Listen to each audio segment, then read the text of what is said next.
It is, and we've got it. We had an exciting week last week, and we have another one this week. And I kind of wanted to, hi Mega, I kind of wanted to announce to everybody that I'm hoping if Whit is still on, she can spotlight Megan, so that we have that, because to let everybody know that I've been so inspired by every one of our guests and their association with the Whole Being Institute that I've decided to join the course and take the positive. Yeah, so positive psychology, and just would love anybody else if they want to join me. You know, we can put in a link and people can sign up. But I'm thrilled. You know, it took me a little bit of time. I had to think, can I work it in my schedule? But I just really want to do that. So that's my exciting news for today. And so let's just savor that good news a bit, Caroline, because you and I have been in discussions about taking the leap. I mean, this, for those of you who are wondering, I think some of you are new here today. It's a certificate in Whole Being Positive Psychology, and these lunch and learns are built not only of the good work that JCC has been doing, but also the work of WBI with positive psychology and the mind, body, whole person well-being. So I am so thrilled that Caroline will be joining us. Yes, Lindsay's in it as well. I'm glad that you're here. Mega, of course, is part of the faculty on that. So, and Elaine has taken it before. So thank you all for welcoming Caroline in, so that that ripple of goodness can spread. Yahoo! Yeah, I'm excited about that. Now, I also am not sure how to work my technology on my iPad. So are you the co-host, or Megan? I am the co-host. What would you As are you, Caroline, and I'm still on as the host, but I can swap at any time. Great. Thank you so much, Woody. I'm not sure how to mute myself or to unmute myself. Yeah. Oh, you unmuted yourself. There you go. Yes. Okay. Done. All right. What did you call this? Adaptive execution? That's right. Being flexible with what life has to hold for us, my friend. That's the name of the game nowadays, flexibility. Yeah, so why don't we talk about what our topic was today and where that came from, that deep yearning. I know Mega did some deep relaxation last week, and you and I were talking about the series and just how we're really needing right now to figure out a way to deeply rest. Yeah, so this came about from my own exhaustion. I'm noticing that what we're with here in our new reality is habits that have been broken. Oops, I'm hearing some feedback from someone. Let me just see who's. It might be my. Yes, I muted her. All set. So because of all our habits and sort of what kept us grounded was gone, we're using a lot of our self-regulation to sort of keep ourselves in balance. And that's not always easy. So at the end of last week, I noticed, and I think, Caroline, this happened when we were supposed to talk later in the week. I said, I can't have a meeting on Friday. I just need some space. And I realized in speaking with other people too, that there's been sort of this wave of, okay, we can do this, to crankiness, like when will this get over, to just exhaustion and fatigue, motivating oneself. So I don't know if anyone else has recognized that sort of transitional state of this, like, okay, I can do it. Oh, I'm exhausted. Oh, I'm cranky. To, okay, I can do this. And by the end of last week, I was at a place where I'm like, all right, when I'm thinking about next week's JCC Lunch and Learns, what is most important for me personally to make sure I can show up fully enlivened? And what first came to mind was this idea of deep rest, that I don't want to actually place more sort of the slides that I've done in the past, the educational content, which is all great and love it. We certainly will see that this week, but really want to speak from the heart about what does this mean to pay attention to paying attention, and how do we experience it deeply in a deep state of relaxation, not from our cognitive thinking myself into a relaxed state, but actually just guiding the body into its own deep relaxation. So that was sort of the premise of today's conversation, Caroline. Great. And I think that's really needed. I was thinking about, I wrote it down actually, how with the self-regulation, I'm looking at, okay, my sleep, my work, my play, my exercise, my spiritual practice, having a news diet, and those sort of 7 areas. And even just managing those has been, as you said so beautifully, exhausting. Yeah. Right? My travel plans have been on hold. That's why I think it even took me some time to say, well, can I dream and envision getting in a course? Doing in a course and working on something else when I feel like so much of my energy, and I wonder if everybody else feels this way too. It's like, okay, let me get the basics down. Let me get my sleep. Let me get my work. Let me get my balance of play. Make sure I'm having some fun in there. Because I found that when I didn't have fun, and there were days when I was just working, that's when the grouchiness came in. That's when the fatigue was even greater. And, we just had Mother's Day, and it was really wonderful to take that day to celebrate, right? Mm-hmm. And to be together. But at the same time, I wasn't with my mother, and I know of some people who had lost their mothers who were thinking about their mothers. So it's this really bittersweet time, I think. Mm. Yeah, thank you for that. I couldn't agree more. And I think we've talked about the way in which we use our attention. I mean, all of those qualities that you described were ways in which we can help facilitate self-regulation by self-care, and taking care of us gives us the ability to make choices. Self-regulation is the ability to make choices that are aligned with our intention. Things like getting good rest and eating well and having some fun. Those are all components of well-being, just like Spire was. And so sometimes when we think about paying attention, we can look at our attention through 2 different lenses. We can look at it through the lens of concentrated awareness. In other words, I am putting my eyes on this task. I am putting my attention on watching my breath come in and out. I am putting my attention on making sure I get good balance, good rest. All of this thing kind of brings our attention to one specific thing. There's another type of way to use our attention, and that's more in an open, creative way. So if a concentrated focus is narrowing our attention down to, I'm going to, get into work at 5 and work till 7, take a break at 7. These are very linear, concentrated ways of using the brain for our attention. And the computer itself is an act of concentrated awareness, because we're looking straight ahead. We're looking at one email at a time. I mean, we may bop our attention from one thing to another, surfing the web, going back to email, but it's an example of concentrated awareness.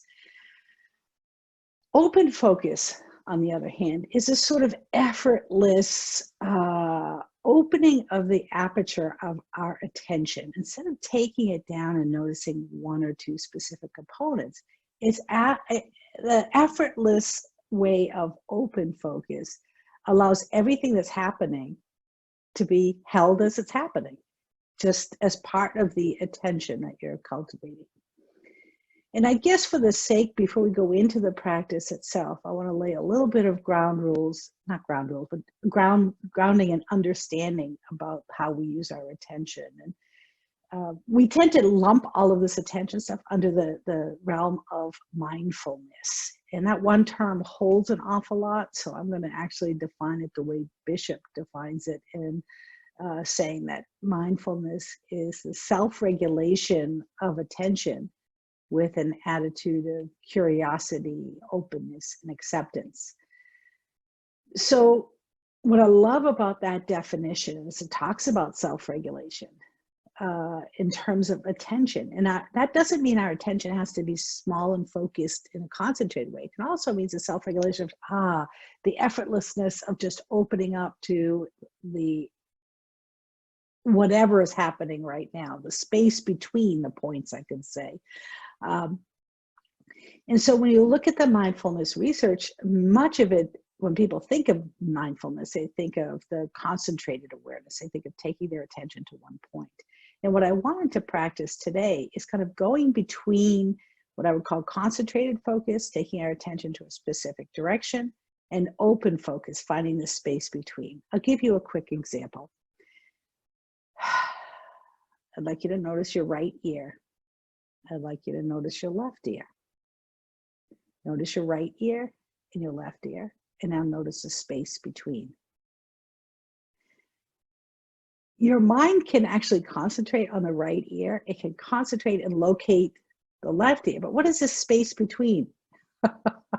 Was anybody like, oh, there's a space between my ear? That doesn't really exist. It's sort of a nature of, oh, what's there between my ears? Well, there's a brain and there's a lot of organs, but when you bring your attention to it, it feels different.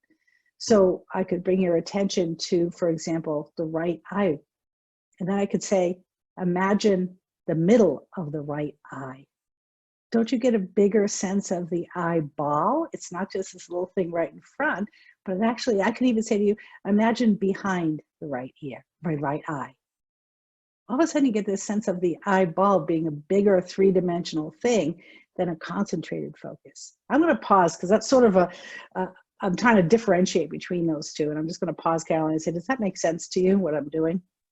I think this is amazing. Of course, I don't know if you know this about me, Megan, but I love the brain. And so I love this kind of activity because it so quickly illustrates that we can shift, right, our attention. And I could picture my right ear and even sense it and feel it, and then my left ear. And then, of course, I was like, oh, my head's in between, you know, and then the different parts of the eyeball and stuff. But what I hadn't made the connection with, which was what you're talking about, is the three-dimensionality of it. It's like, oh, yeah, you know what? When I think of the back of my eyeball, I'm actually experiencing it instead of just the front part of my eye. I'm experiencing it three-dimensionally. And I think that's what you're talking about. And that's a really important focus for me, because then I'm taking in more. Yeah. And how do you think about that for Nia? I'm curious, when you teach Nia, and I know Megan teaches us when she does Let Your Yoga Dance, you're crossing from side to side, you're using outside space and inside space. Well, exactly. The awareness of what's going on behind me, in front of me, below me, inside of me, outside of me. Since the language of Nia is really sensation, it's like choose sensation to enhance life force. We're really looking at exactly this. How can I work multidimensionally? How can I play multidimensionally? So we'll face different directions for that very thing that you're talking about. We will take it, even with the eyes. It's interesting. We have one exercise, which is, you know, look, now see. So you actually take a step back and you let the images come to you versus moving towards them. And that's a slight change in focus, but it makes it, you can see, when you can see, you just allow everything to come in and your peripheral vision opens up. And my curiosity has been tweaked to ask you about sympathetic and parasympathetic nervous system. And if this is maybe a key to shifting from that sympathetic response into that, you know, rest and digest parasympathetic response, if this is one of the ways that you can kind of do that. Interesting. Well, it is true that when we're in a stress response, the sympathetic nervous system will hone our attention down. That's one of the great attributes. If you're in danger, you don't want your mind noticing like what's over there. You want your brain to be noticing the tiger that's right in front of you, and all of your attention is located right there.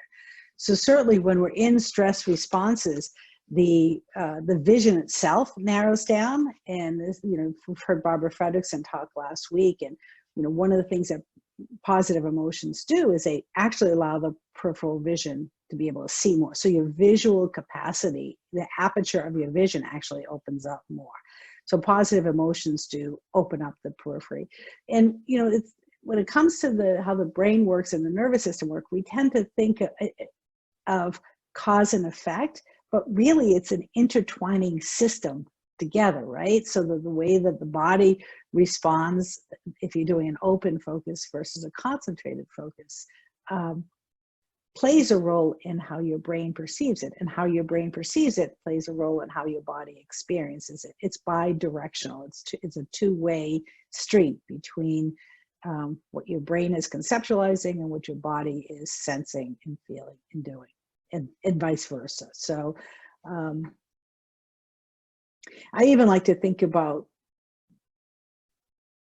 what is the space that my body is displacing? You know, when you sit in a bathtub and the water goes over, right here, as you're sitting here, you can think of the container of self, not just as a body of skin, but as a sense of self that as it moves through space, it's actually displacing things around you and above you and below you, that you are affecting the space around. This is really another open focus, right? The space you're moving around in, as if the air itself were some sort of liquid that you're moving around in.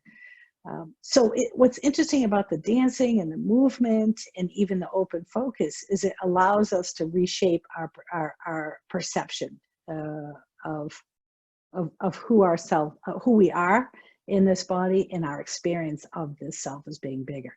And I know when I'm feeling exhausted, I actually don't want to think about that. I don't want to philosophize about it. I just want to like dive into the experience of it. So do you think it's time? Did you have any more questions before we actually go through the experience? I had one thought. I've been reading Twyla Tharp's book on getting moving. And one of the things that she says is, you know, take up space. Dancers take up space. And I'm thinking, almost in every class I've been teaching, I've been saying to people, reach beyond your space, because we're inside so much.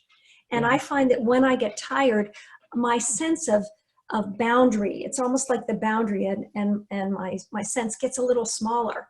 And yet when I reach out, when I have a radial focus and I sense the back of my body and below me, I realize, you know, the energy that I can both integrate with, that's around me, and also within me. And it seems to activate the chi, as Mega was talking about when we were doing some qigong, and it seems to help, actually, even though part of me just wants to kind of collapse inside. Yeah. I love that idea. And Lindsay, I'm not familiar with Lyman dance, hold the space. I don't know what that is, but yeah, there's a sense of us being bigger than who we are. And sometimes dance does it, and sometimes just deep relaxation does it. I know you've had an experience of it last week with Megan. She's brilliant at this.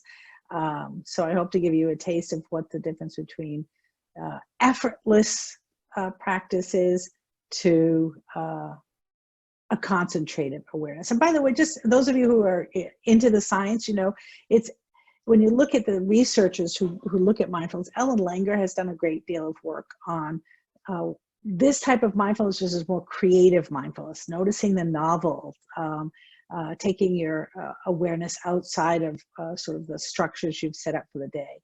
Where a lot of the work that you've seen from researchers on mindfulness tend to focus on concentrated awareness, concentrated focus.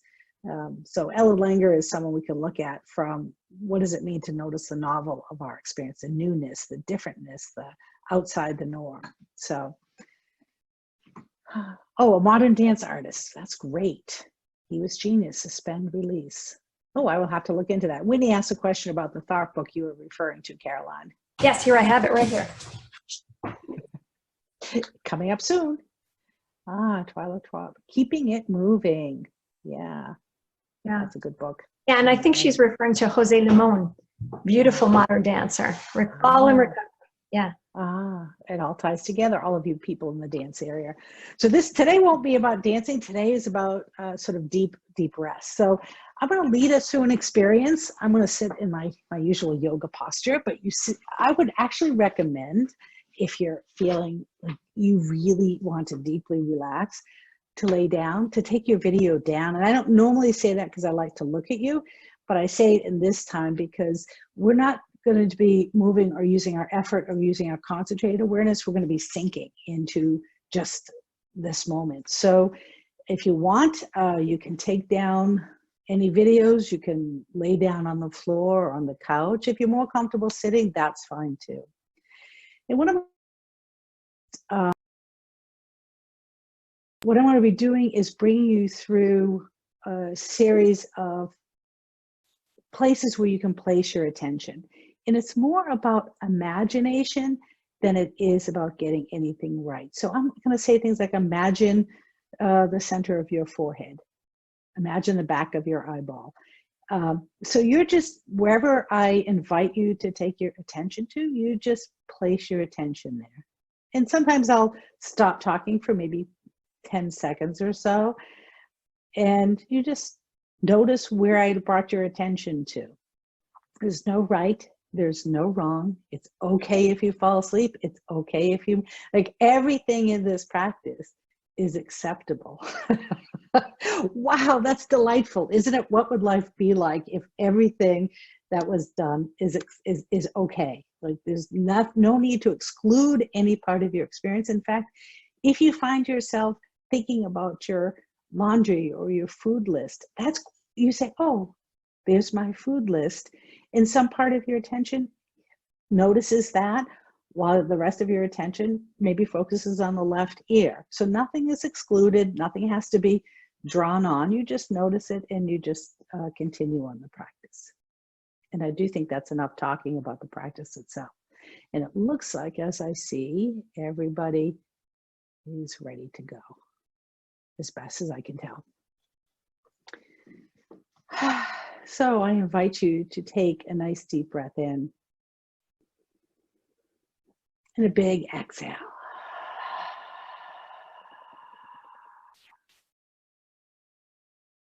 Another deep breath in, big exhale.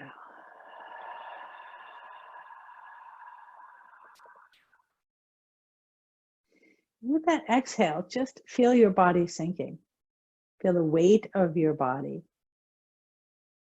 Imagine the body like a puddle that can spread. Let the body spread, soften, and relax. And then bring the attention to the top of the skull. Imagining that your attention is like water that flows down into the skull. Letting that attention touch the center of the forehead, the right eye and left eye, the bridge of the nose, the right ear and left ear. Imagining the center between the ears. Imagining the back of the right eyeball, the back of the left eyeball. Imagining the whole sphere of both eyes in the space behind. Feel the weight of the head. Noticing the right cheek and left cheek. Noticing the inside of the right nostril, the inside of the left nostril, the nasal cavity. Noticing the tip of the nose, the top lip and bottom lip. Noticing the entire bottom jaw, inviting that bottom jaw to drop away from the top jaw. Finding the space between top and bottom jaw. Aware of the tongue. Noticing the surface of the tongue. Aware of the volume of the entire tongue. Underneath the tongue. Aware of the volume of all of the teeth in your mouth.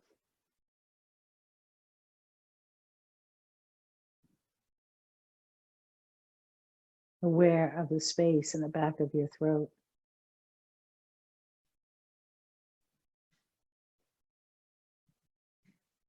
Aware of the hollow of your throat, the back of your neck, the point where the skull touches, the length of the spine.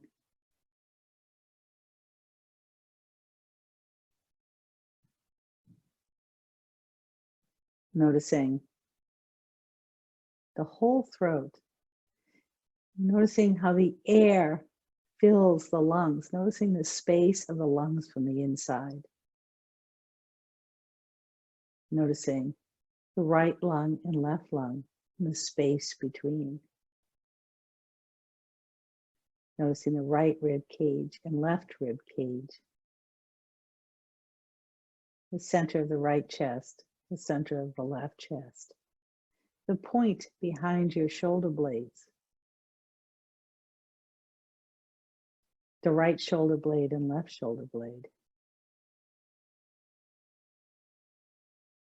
Imagining the belly and the whole digestive system.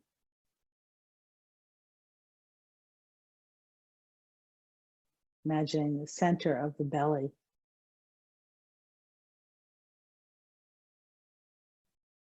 Noticing the entire torso.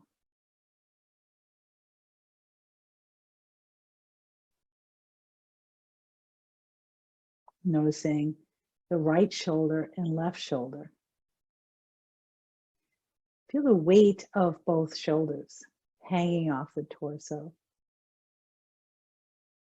Noticing the volume of the entire torso and the volume of the right arm and left arm. Imagining the space in both arms. Aware of the right shoulder, the right upper arm, the right elbow, the right forearm, the right wrist. Noticing the volume of the thumb, the inside middle of the pointer finger, middle finger. Notice the inner space of the ring finger and the pinky finger. Notice the whole sleeve of that arm, the entire space of the right arm, right through the fingertips. And noticing what's outside of that right arm, the air around the right arm. Notice what's outside the right arm, noticing what's inside the right arm, separated only by a thin layer of skin.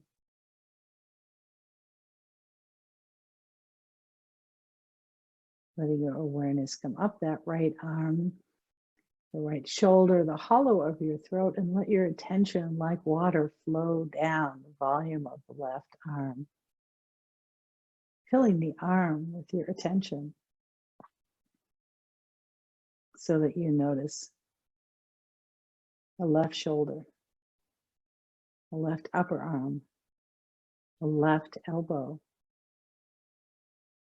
the inside of the left forearm,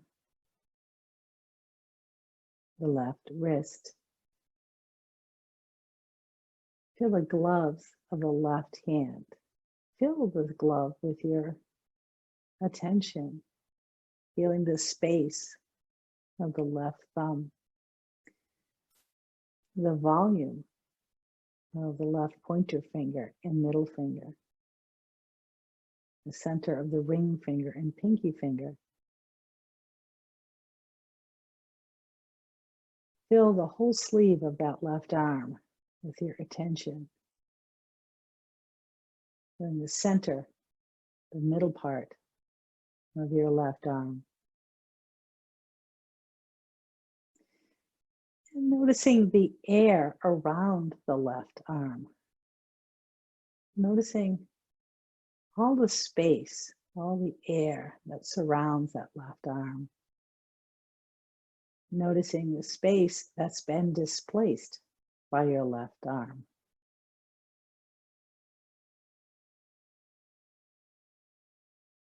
Noticing the sleeve of the left arm the sleeve of the right arm. Noticing the right arm and the left, and then the right. And then notice both arms together. Feel the weight of both arms together. Noticing the space it takes up and the air around both arms. And the torso that holds the two. Noticing the torso, the left arm and right arm all together. Noticing the full space of the torso, left arm, right arm. Behind you, to the side, to the top. Noticing the left arm, the right arm, the torso, the neck, and the head, and the face.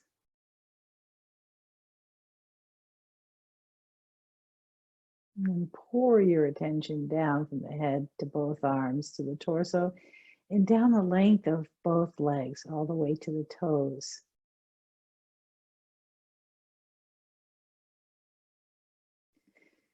Letting your awareness back to the right hip, so you really begin to get a sense of the center of your right hip.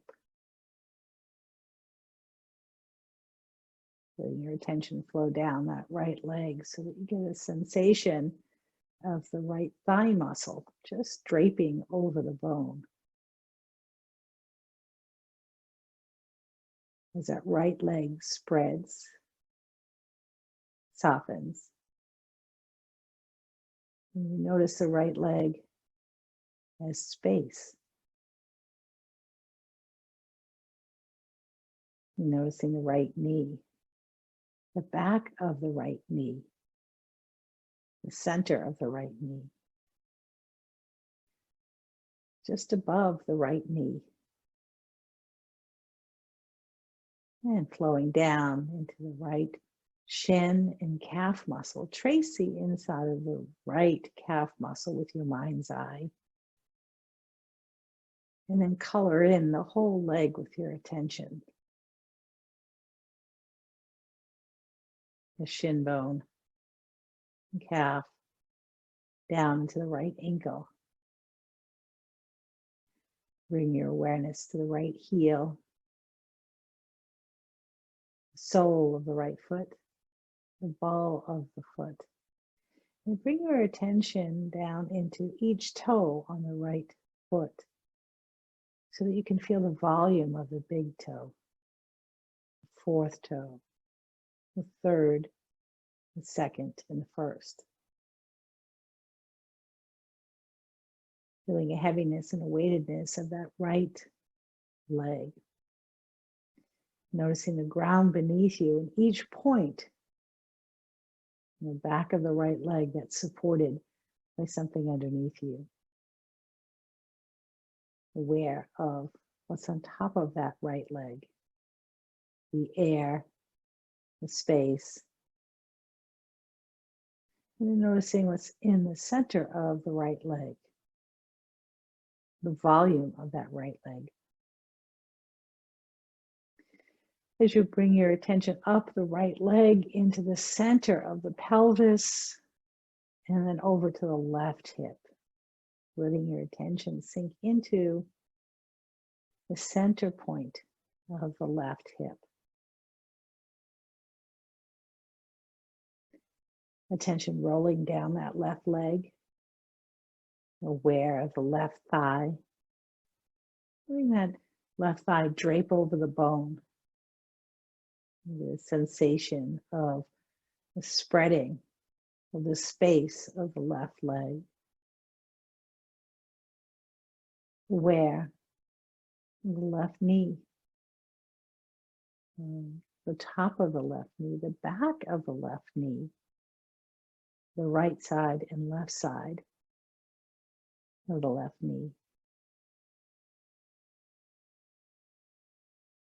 Aware of the left shin, calf. Aware of the center of the left calf, the volume of the left calf. Aware of the left heel. the ball of the left foot, the arch of the left foot, the center of the left foot. Aware of all the toes on the left side of your foot, the fifth toe, fourth toe, third, second, and first. Aware of the volume of the feet. Noticing the weight of the left leg, the entire left leg, the air that surrounds it. Noticing the left leg and right leg, the right leg and left, the left and the right and the left. Notice both together. Notice both legs. Notice what's underneath both legs, what's on top of both legs, what's at the sole of the feet, the front of the foot. Noticing both legs. And then noticing where those legs connect with the length of the torso. Left leg, right leg, torso, torso, right leg, left leg. Noticing the legs, the torso, and the right arm and left arm. Noticing the legs, the torso, the arms, and the head. Being aware of the entire body from the tips of your toes to the top of your head.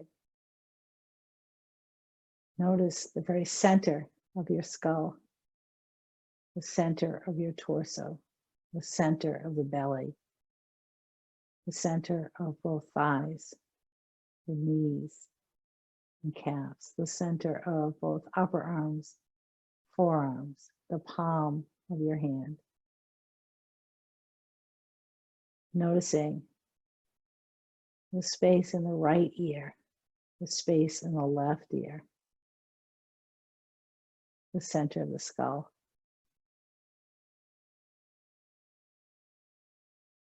Rest in the center of your body.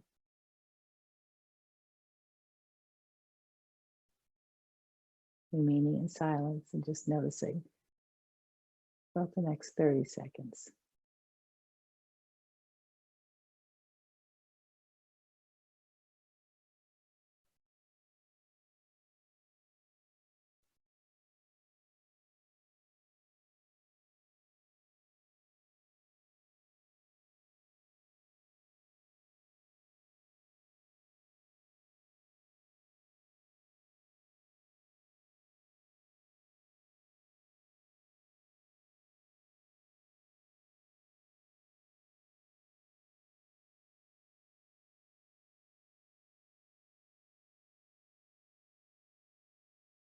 And with the sound of my voice,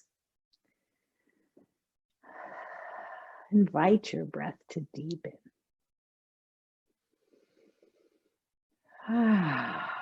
Maybe open your mouth and let out some sighs and begin to invite some soft movement. If you're sitting, you might want to just relax the legs or move the hands. If you're laying down, you might want to roll to one side or the other and just notice. And as you can, if you're laying down, you can stay laying down if you'd like, or you can roll yourself into a seated position. Taking a nice deep breath in, big exhale.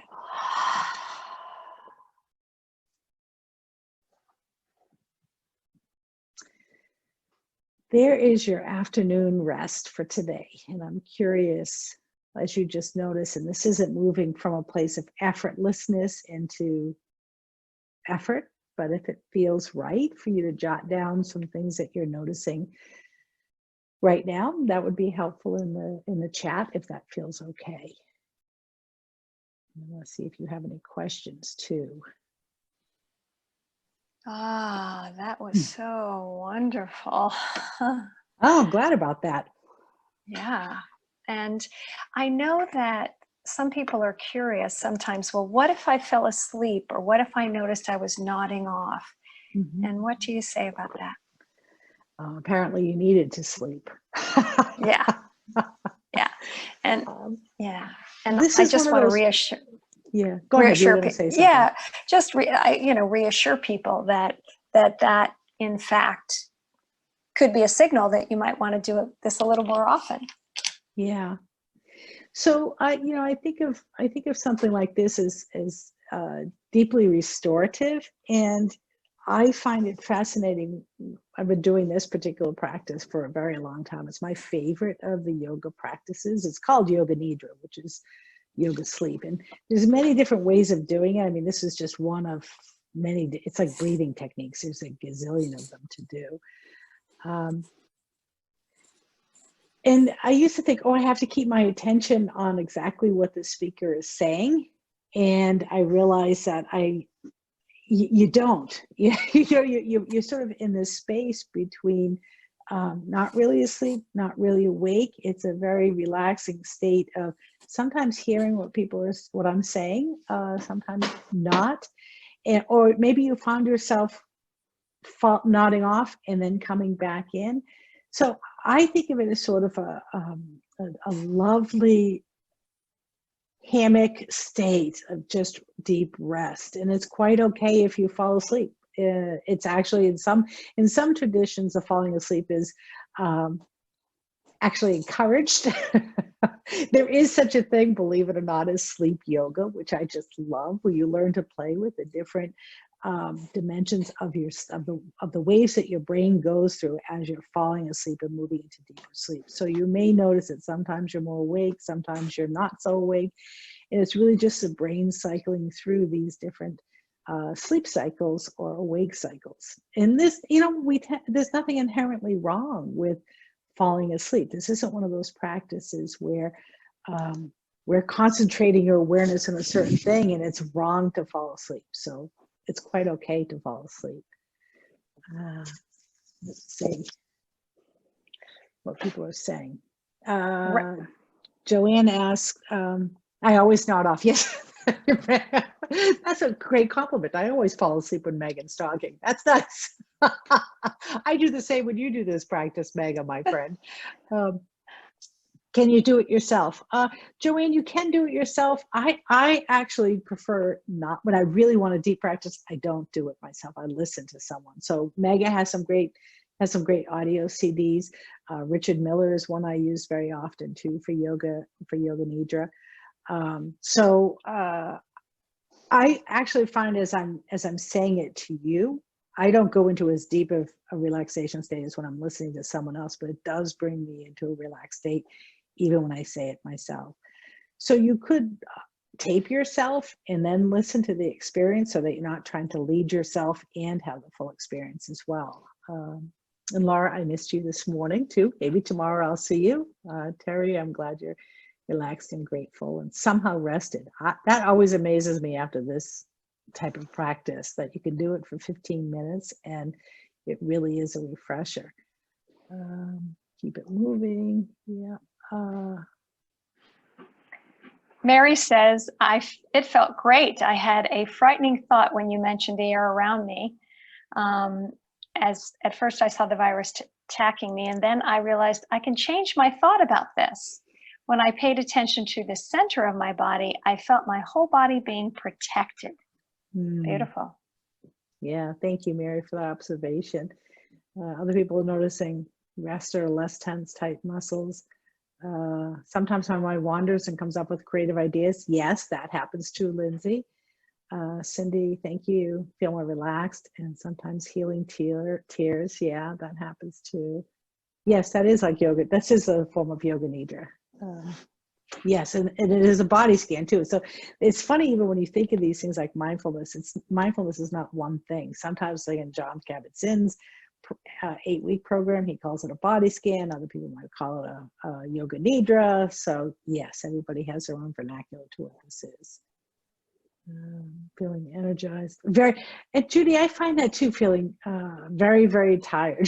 so it's not like I mean, that's okay too, right? I'm noticing I'm very, very tired. Sometimes we push ourselves and we don't realize how tired we are until we stop and rest, and then that's when that sense of tiredness, like, yeah, I got really tired and didn't notice how how far along I was. Welcome, Esperanza. Yes, you could play the recording when you receive it. That's true. So that's good. I feel like that was the experience. Anita, I want to do again without having coffee first. Yes, coffee does change the experience, Anita. And sometimes this is when I do at night as well, just for that reason, because I do feel tired and then I can nod right off to sleep afterwards. So it's great. Beautiful. Megan, have you ever recorded your own voice? In Nia, Debbie Rosas, the founder of Nia, talks about how our body loves to hear our own voice. It's very reassuring.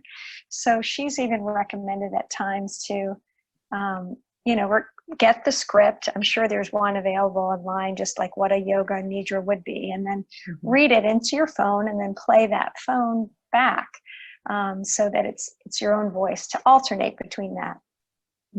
I love that, especially when you're speaking your own truth, because sometimes other people will lead you in a way that just doesn't feel right or resonate with you. When you record yourself, it's what you need to hear. It's what you want to focus on. And so I could see that being very soothing. And Megan, did you have anything to add? You have a delightful way of doing yoga nidra too. Did you have anything to add into what we're talking about? We would have to unmute her. Okay, hold on a second, Megan. Let me unmute you. Thank you. Yes, you're welcome. Megan, I do fall asleep when you lead. You're just so wonderful. And Caroline, my only addition would be that if somebody's not well versed in taping yourself, to just go for as low a tone as possible, rather than, oh, lie down, because they need to be very, very quiet, and the deeper we go, the more parasympathetic nervous system will click right in. So that's the only thing I can think of. So you could actually read a dictionary, or dog food, and it would get them down. But that's my only little bit of advice. Thank you, I love Megan. that. Yeah, it's really true. So many scientific studies have been done about tone, right? The tone of the voice, not just the meaning of the words, but actually the tone. And of course, what we're saying is important. But I love that Megan said dog food, or dog food.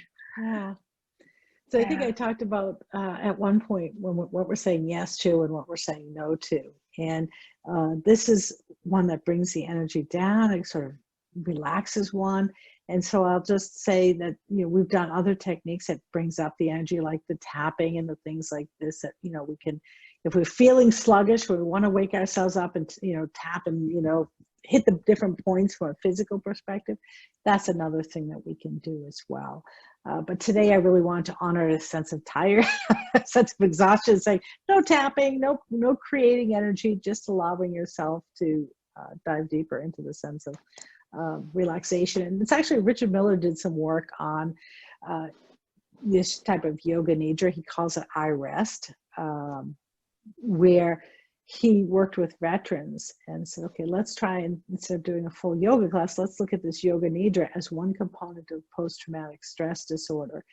And what they found was that, yes, indeed, that this type of practice really helps heal and relax people and gets a deep sense of relaxation, even people who have been in post-traumatic stress situations. So it's not so much about effort in doing as it is about resting and softening. Can you say a little bit more, because we're assuming that people know about the sympathetic nervous system and the parasympathetic nervous system and why we want to rest, and if we're not sleeping, how this can be really, really helpful for our body to heal, especially at this, we've all been experiencing with this pandemic, a traumatic experience. So the two different responses of your nervous system have been evolutionarily developed to help you with the dangers of an environment. And of course, our ancestors' dangers did not include commuting, did not include too much computer time, did not include a lot of sitting time. The challenges that our ancestors were facing were things like tigers and making sure that he can get shelter, and the things that our nervous system was built upon was recognizing danger and responding. And that responding either came in the form of running away from something, or freezing, or fighting. So that's a fight, flight, or freeze response. That is the stress response that our nervous system has developed evolutionary to address. So if there was a danger in our environment, the nervous system would garner the energy such that that challenge could be faced. And that stress response means that our attention is honed down, that concentrated focus, because your body wants to be able to know, what is this threat going to do, and what do I need to do to address it? So your peripheral vision narrows down, your point of focus hones in on the danger, your heart rate speeds up, your blood is shunted to your legs in case you need to run and move and get away. Your adrenaline spikes so that you have the energy needed to address that. So from what you see to how your body responds physiologically, it's a brilliant display of a systemic dance of what needs to happen to protect your system from the danger. The difficulty comes in our modern day culture is that we're not necessarily seeing a saber-toothed tiger, or seeing a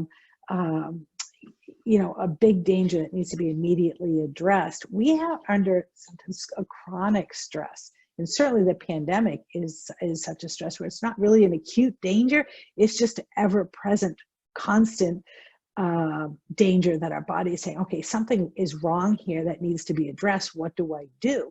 So your body's in this heightened state of awareness, and there isn't a lot we can do to fight, flight, or flee from a virus, right? How do you handle that?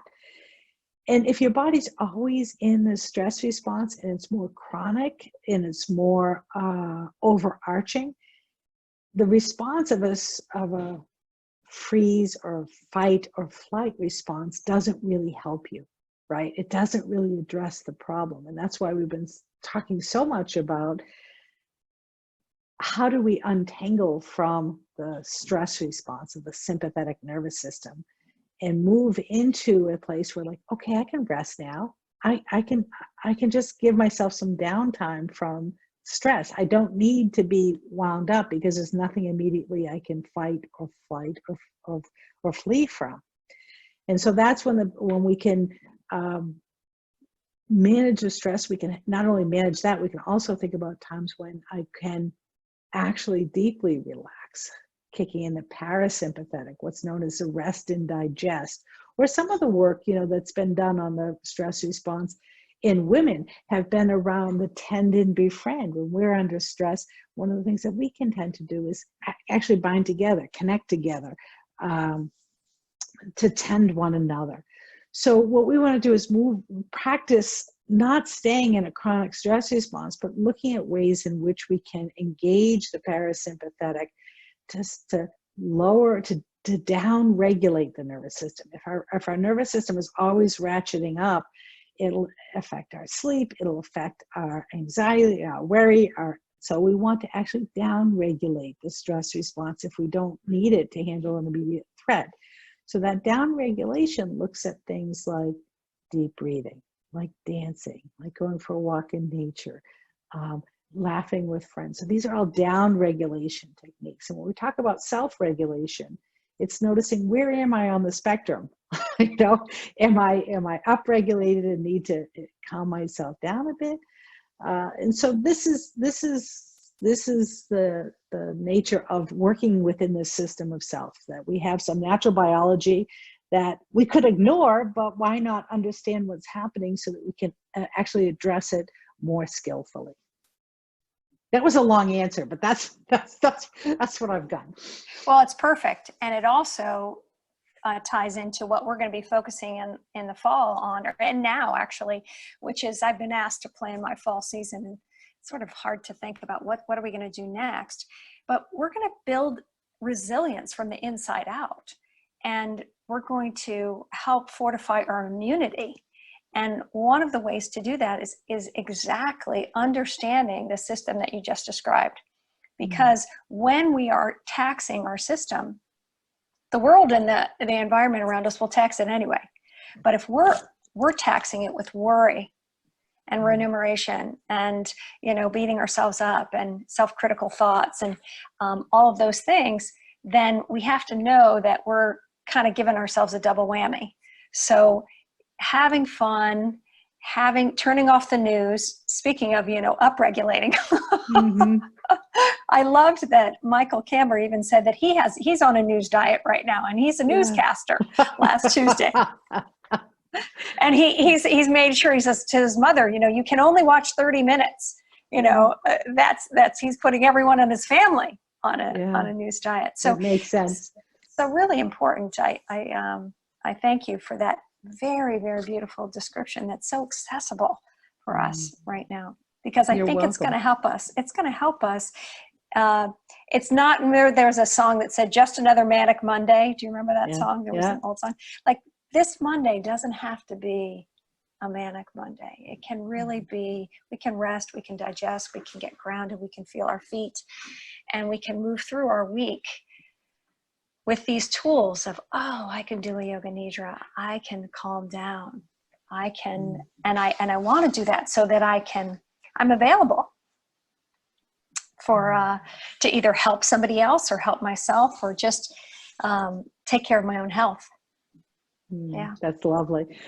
Thank you, Whitney, for Megan Monday. I appreciate that. What do we have for Tuesday and Wednesday? Do we want to talk about the rest of the week as we absolutely expect? I just have to pull it up because I was not on my computer, and Hila, how do you say her name? It's so beautiful. Hisla. She's going to be coming, and I just watched a wonderful podcast with her. What a beautiful human being. Yeah. She's an MD that's really dedicated to helping through creativity, really, right? Exactly what you're talking about, through creativity, to help people, especially doctors in the field, to prevent burnout and to really have them. And I didn't realize that was such a crisis. Recently we had one of our top doctors on the in the medical field commit suicide, and apparently that's prevalent. And she's going to talk about that and what to do about that, and how creativity can help with that. And I think we have Dan too. We have Dan as well. Is that right? Yes. And that's so interesting. Industrial or design, how to design and look from that lens. I'm looking forward to that. And of course we have Mega. And do you want to talk? And don't we have one more? Let me just look. Or is Dan the one that I'm thinking? Dan's designing life design, and Mega's doing dancing with her strengths, which I love. And Hisla. There we go. That's our week. That's our week, because we don't do it on Fridays anymore. So it's Monday through Thursday. So oriented to joy and fun, but also relaxing towards the end with strengths. Love that. Oh, it's Rick. It's Rick Prater. Sorry, not Dan. Dan's next. Dan's coming back. It's Rick Prater that's going to be doing the design. Sorry about that, Rick. Yes, and I think Rick's on here. And if anyone wants to go down the rabbit hole with me and join me for the positive psychology course, there is a link in the chat. Megan can put that in again. And thank you all. Thank you so much. Whitney can unmute everybody so we can say goodbye, and she will turn off the recording. Bye. Thank you very much, everyone. Everybody.